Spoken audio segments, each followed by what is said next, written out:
first thing that we're gonna do is take our baby bella mushrooms and we are going to separate the cores from the caps. And we're going to keep the cores, we're gonna set the cores to the side because we are going to chop them. So we're just gonna separate them, set them to the side. And of course, these mushrooms have already been washed and dried.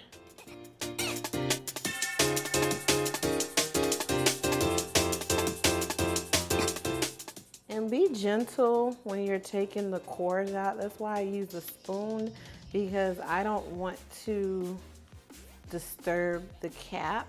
I don't want it to fall apart because of course we're making stuffed mushrooms. So we need the caps to be intact. And let me tell y'all, this recipe is always a hit.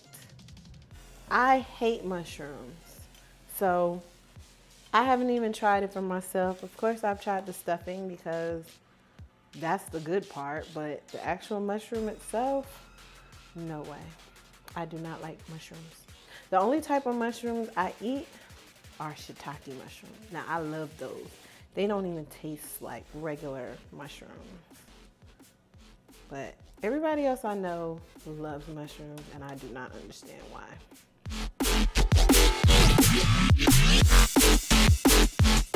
Okay, so now I have these cores separated. I'm going to just take the cores and put them on my chopping block.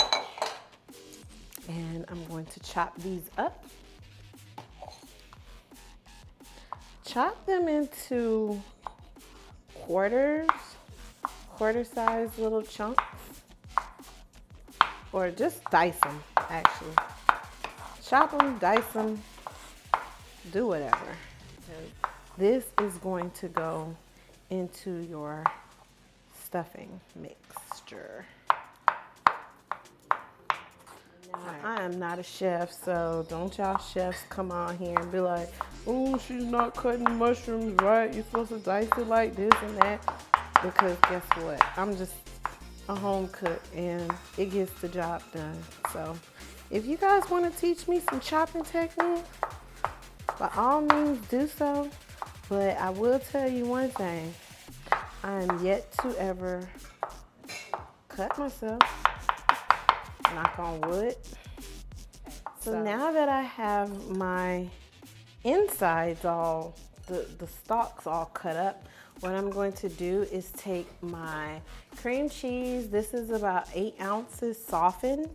And I am going to put my cream cheese into my mixing bowl. And I'm just going to loosen it up a bit. Now, if you want to double the recipe, then just double it. It's easy, and it's not like a strict recipe to where you can't add stuff and take stuff. Cream cheese is actually a bit dense, so I'm just gonna mix in my caps. So you don't have to use all of these mushroom caps. I used about half of what I chopped up. But you can use more or less depending on how much you would like. So if you're really a mushroom lover, then by all means, get on with it. Now this is actually a bit thick, so what I'm gonna do is just add a little bit of milk to the mixture just to loosen it up a bit and make it a little creamier, because it is. But you know what? Softened cream cheese, y'all. Okay, so I'm mixing it, combine the mushroom caps chopped into the cream cheese.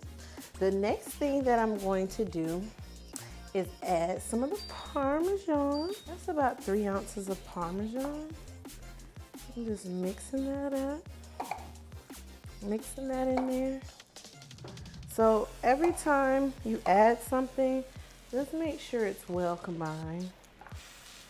So the next thing that I'm going to add is the seasoning, since we don't want it to be bland.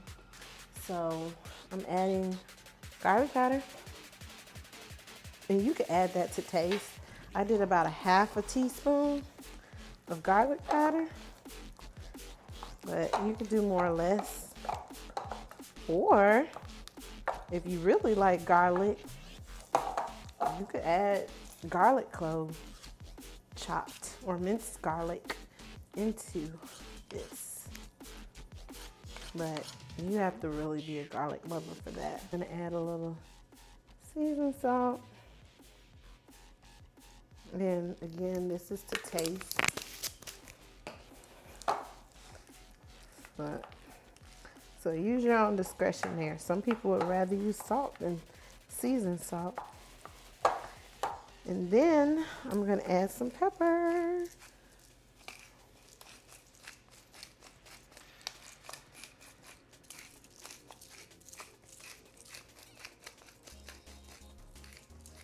Now my mixture could use a little more Parmesan.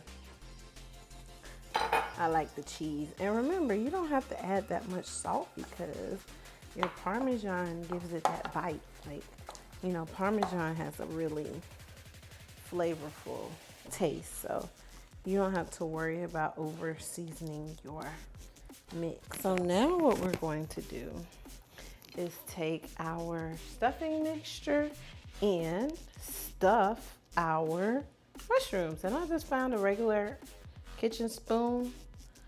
Take it, put it on there.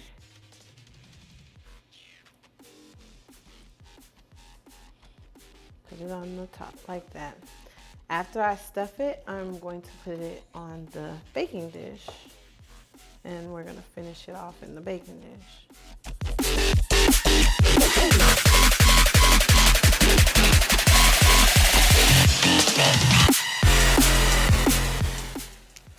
All right, so now what we're going to do, after we have everything in our greased baking pan, baking dish, what I'm going to do is top the mushrooms with the remaining Italian cheese or mozzarella. And I like to just place it on there generously because if y'all don't know something about me, you ought to know that I am a cheese lover. Okay, and then if you run out of the mozzarella cheese like I did, you can take your Parmesan and add it just to spruce it up a bit. Because when that melts, it is going to be so divine. So it's ooey gooey. That's what I love, ooey gooey. So put as much mozzarella or Italian cheese on the top as you want because it is going to be like melting over. Okay, so like I said, as much as you want or as little as you want. And then we're going to take our breadcrumbs, and these are Italian seasoning breadcrumbs, which I love because they have the extra little herbs and spices in there. And I'm just gonna take the breadcrumbs and sprinkle them on top of each mushroom because that is gonna give us a nice little crispy crust when that intertwines with the mozzarella cheese. If you've never tried cheese with breadcrumb topping, you're missing out. Now, what I'm gonna do is take a piece of aluminum foil and cover it and bake it. Now, what I like to do if I am baking something cheesy is spray the foil with spray oil so that the foil does not stick to the cheese, because we're going to cover these and bake them at about 375 to 400, depending on your oven, for about 20 minutes. And we're going to let our mushrooms get tender, but not like falling apart or anything. And then we're going to uncover it and let the top get crispy for a few more minutes after that.